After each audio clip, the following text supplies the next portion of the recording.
Some sea creatures use different methods from camouflage to protect themselves. This creature, for example, possesses a very practical concealment skill. It hides under a piece of coral as it moves across the seabed. This juvenile pufferfish is not a great swimmer. For that reason, it's unable to get quickly away from any predator that might be pursuing it. Yet, it possesses a perfect defense against possible attacks.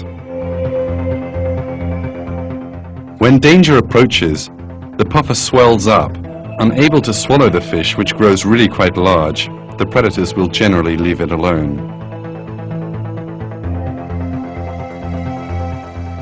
This fish, known as a porcupine fish, appears before us with a similar defense system to that of the puffer. Larger than the puffer, the fish has horizontal spines on its skin. When it senses danger, the fish immediately swells up to several times its normal size. His spines stand up as it begins to swell, and it takes on the appearance of a needle-studded ball. This appearance makes most any fish which may have been tempted to try to eat it forego the meal.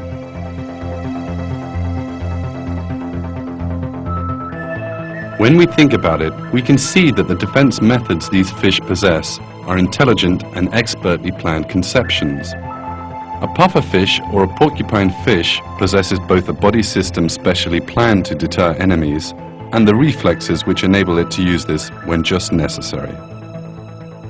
It is impossible for these creatures which have no intelligence or consciousness to bring about such a design within their own bodies, nor to come into possession of the appropriate reflexes.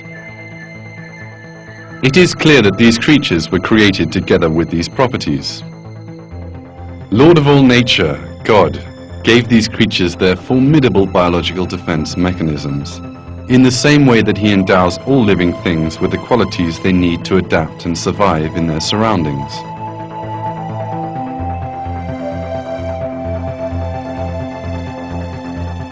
The living creatures you've been watching so far are only a few of the infinite variety of species inhabiting the boundless oceans. Thousands of other species of sea creatures are endowed with equally unique and effective means for self-defense.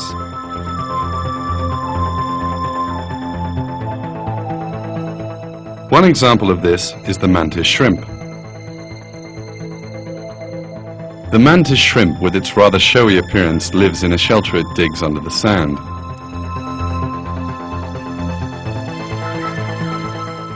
When the shrimp emerges to feed, it uses its claws like a hammer to unlodge a mussel it's spotted. Then it tears the mussel into tiny pieces with a series of powerful blows.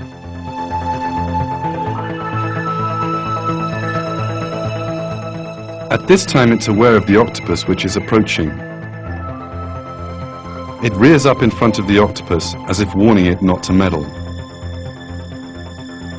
If the octopus does not move off, the shrimp strikes it directly in the eye. These blows continue until the octopus does move away. The shrimp acts as if it understands that the eye is the most vulnerable part of its opponent's anatomy and directs its blows accordingly. The shrimp follows the octopus until it's sure that it has, in the face of this attack, moved on before returning home.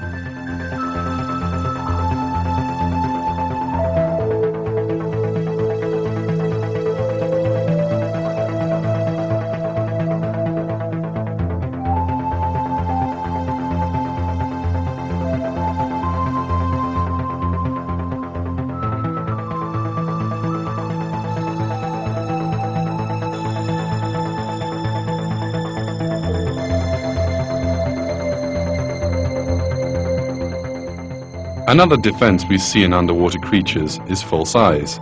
Some fish have large eye-shaped markings on their rear fins. These markings have the effect of making them look bigger than they actually are. Furthermore, it diverts the enemy's attention towards its tail, instead of the more vulnerable head area, which can provide the vital seconds needed to escape. The actual eyes are also camouflaged with a thick black stripe. Of course, this design cannot be the work of mere coincidence, but has been specifically created for the protection of these creatures.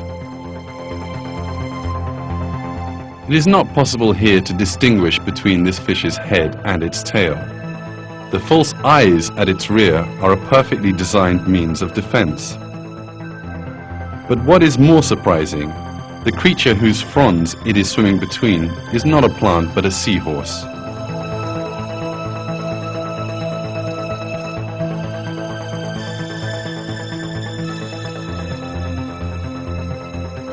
The clownfish lives in an environment where other fish cannot possibly hunt it.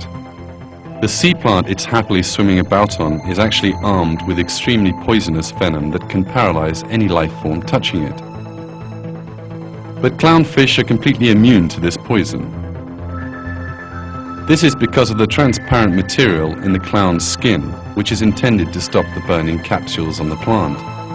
As it approaches the plant, it gradually lowers its stomach and begins to explode these capsules. Thanks to the transparent substance on its surface, it is not harmed by the poison exploding over it. And after a few attempts at contact, it soon builds up an immunity to the poison. It can now live a peaceful coexistence with the plant.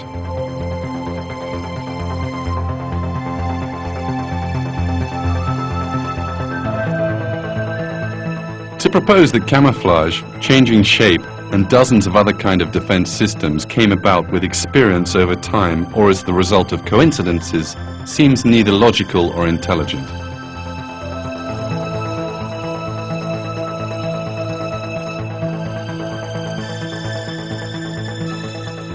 These living creatures, which possess no intelligence or logic, continue their existences thanks to the biological systems uniquely created for them. It is only the Almighty God who endows them with their special properties and installs them in the places where they live. He tells us of this truth in a verse of the Quran. Your Lord is the preserver of all things.